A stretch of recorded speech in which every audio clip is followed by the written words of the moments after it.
Қолдан ұшқан бақытым, екінші бөлім. Серіктің ұялы телефонның нөмірінде алмаған екенмін деп өз-өзімді сөктім. Сөйте тұра кейде ойланып қалатынмын. Маған не болды соншама? Бір көрген жігітті ойлай беріп, ол маған ештемеге уәде берген жоқ қой. Тіптен ол мені ұнатады ма екен, әлде жай ғана қырындап, ертесіне ұмытып кетті ме екен деген ой сан-саққа жүгірді. Бірақ іштей оны ұнатып қалғанымды білетінмін. Бір көргеннен ғашық болу деген осы шығар деп ойладым.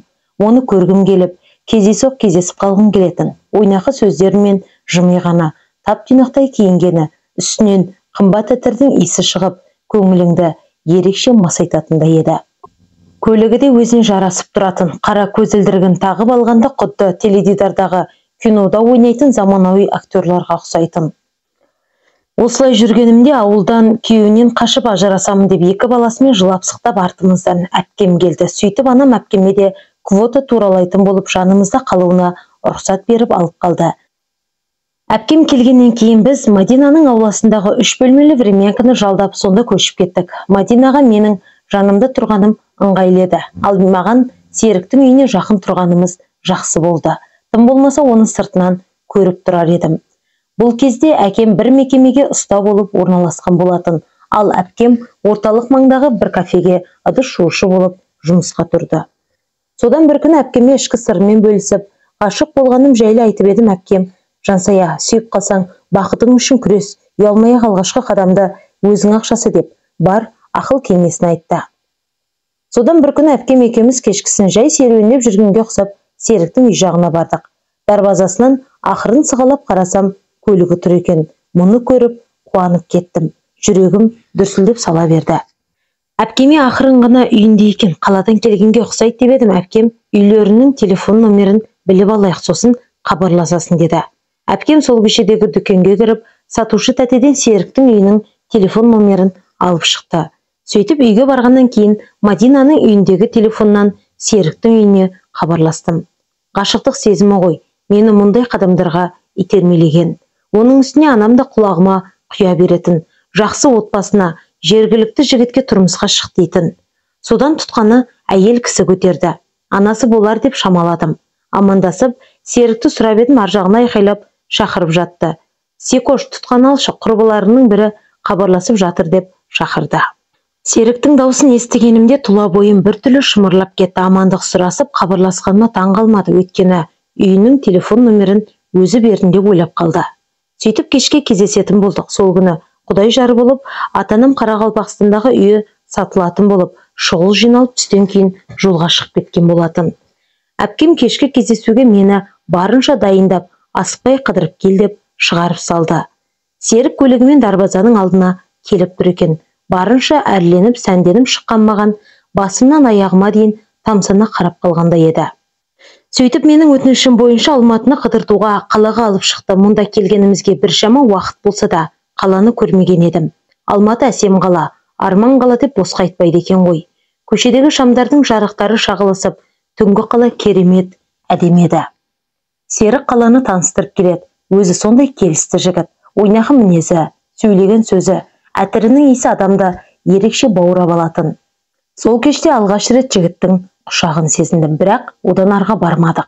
Мен Серікке пәк екенімді және оған дейін ешқандай жігіт атаулыға саусағымның ұшында ұстатпағанымды айтып едім. Ол түсінгендей болды. Сөйтіп сол кештен кейін кездесіп тұратын болып келісіп, мені үйге дейін әкеліп тастады. Келген соң әпкем кездесу қалай болды деп сұрап еді. Мен еш сырымды бүкпей барын айттым. Сонда әпкем: «Жансая, сен әлі 12-де бір гүлің ашылмаған. Өзіңше болып жолатпай қойсаң, ол саған үйлене қояды деп ойлама. Мұнда не көп қыз келіншек көп. Өзіне керегін басқадан-ақ тауып алады. Мен Серік жайлы сұрастырып білдім. Артынан жүгіретін қыздары көп екен. Осы ауылдың серісінің біріне ұқсайды. Қалада қалыңдығы да бар дейді ме, общем, оны сүйсең бақытың үшін күрес деді. Сонда мен не істеймін деп едім. Оған берілесің де аяғым ауыр. Мені аласың, болмаса анамның мінезі жаман, сені сотқа береді деп айтасың деді. Әке шешесі осы ауылдағы абыройлар үшін ұлдарын үйлендіреді сосын. Әкесі ар-ұят пен намысты жоғары қоятын тек дәулет екен, болмаса басқалай сүйгеніңе тұрмысқа шыға алмайсың. Оны қалыңдығынан тартып алуың қажет деген соң ойланып қалдым.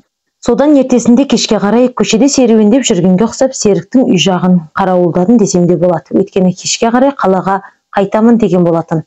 Арада 1 сағаттай уақыт өткеннен кейін дарбаза ашылып, ар жақтан Серіктің көлігі көрінді. Мен жалма-жан теріс бұрыла салып, жол жиегінде кетіп бара жатқандай кейіп таныттым. Тек сәлден соң ғана артқы жақтан көліктің жүріп келе жатқан дыбыс естілгенде артқа бұрылып қарадым. Әрине, Серік мені бірден көрді. Сөйтті де жаныма келіп тоқтай қалды. «Жаник, сәлем, көшеде не істеп жүрсің?» деді. Мен көңілсіз кейіп танытып, әпкеммен ренжісіп қалып едім, үйге кіргім келмей, көшеде жүрдім дедім ұялмастан. Ал ол болса дереу көлігінің есігін ашты. «Кел отыр, бір жерге барып асықпай отырып сөйлесейік» деді. Сөйтіп мен әпкемнің ақылын тыңдап, сол түні Серікпен бірге қонақ үйде қалып қойдым. Ештемені ойламадым. Ғашығымның құшағында сезімге беріліп, махаббатқа мас болдым. Мен еш қарсылықсыз Серікке беріле салдым. Таңертең ол менің расында да таза екенімді көріп, көңіл күйі түсіп кетті. «Жаник, сені таксиге салып жіберейін, ренжімейтін шығарсың, маған жұмысқа бару керек» деп, селоға таксиге отырғызып жіберді. Мен болсам, бар ойым қайтсем де өзім ғашық болып, құлай сүйген жігітке тұрмысқа шығу еді. Серіктің отбасы анамның да көңілінен шығар анық еді. Ал Серік мені аяп жұбатпақ болып, көңілімді көтермек болып дәмханаға апарған болатын. Қайтарда үйге жеткізіп салмақ болып еді. Мен үйге барғым келмей тұр деген соң қонақ үйге апарды. Бір бөлме жалдап екеуміз сонда бірге болдық. Содан менің көңіл күйім тамаша болып үйге оралдым. Келе салып болған жағдайдың барлығын әпкеме баяндап бердім. Сөйтіп едім, әпкем енді ол жігітті осыны шығармақ. Қалайда соған тұрмысқа шығатын бол, ауылға келген сайын жанынан табылатын бол деп нықтап айтты. Сөйтіп мен Серік келген сайын ебін тауып кездесетімін. Үйіне звондап, болмаса үй жағынан кездесіп қалғандай көлігінен түспейтін болдым. Осылай жүргенімізде арада 1 айдай уақыт өткен соң аяғым ауыр екен білдім. Мұныма қатты қуандым. Сөйтіп Серіктің қаладағы жұмысына хабарласып, шұғыл келуін өтіндім. Осы аптаның соңында келемін дегенге қарамастан шақырып алдым. Сөйттім де аяғымның ауыр екенін айттым. Сөйтіп едім, Серіктің түрі бозарып сала берді. Сөйтті де: «Жаник, мен саған еш нәрсеге уәде берген жоқпын. Мен саған үйлене алмаймын. Ақша берейін, кеш болмай тұрғанда барып алдыртып таста» деді. Көзімнен ыстық тамшылар домалап, омырауым су болды.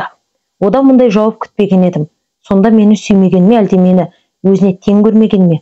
Ал бейкүнә Шарана ше, тым болмаса оны да аямағаныма деп көз алдым тұманданып кетті.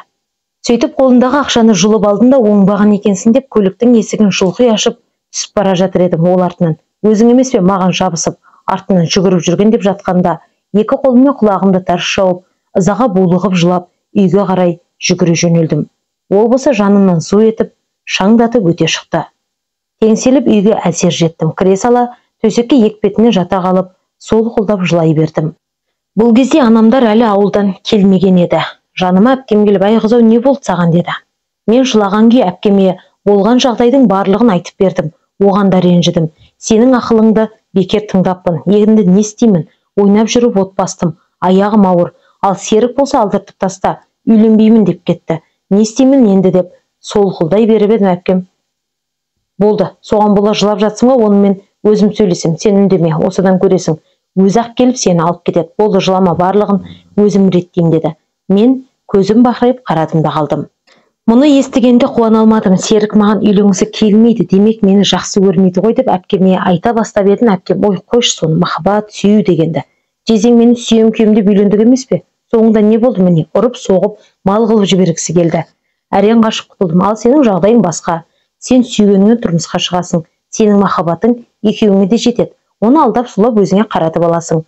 Бастысы отбасы жақсы болса болды» деді. Үйлері үлкен, кең сарайдай, жағдайларды жақсы екен. Серігің ішпейді, білімді, тұрақты табысы бар. Осындағы талай қыздың арманы болған жігітке сен тигелі жатырсың, қайта қуанбайсың ба?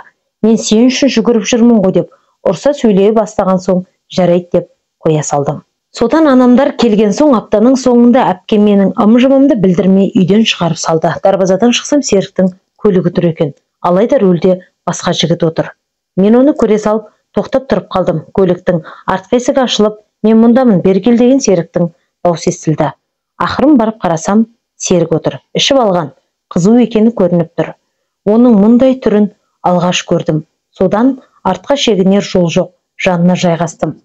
Содан көлік орнынан қозғалып, Серіктің үйіне қарай емес, орталық жаққа қарай кеттік. Сол кеште Серік 2-3 көлік сыныптастарымен әбден тойлады. Сөйтіп таңға жуық қана үйіне апарып, анасы мен туыстары басыма ақ орамал жауып, келін етіп түсіріп алды. Алайда бақытым ұзаққа созылмады. Мұндай жолмен жеткен бақыттың қайтарымы ауыр болады екен. Күйеуім беташар болған күні бас ауырып, мүлде көңіл күйі болмай жүрді. Кешке қарай алғашқы неке түнімізде де достармен бірге кетіп қалды. Содан таң ата бір-ақ келді.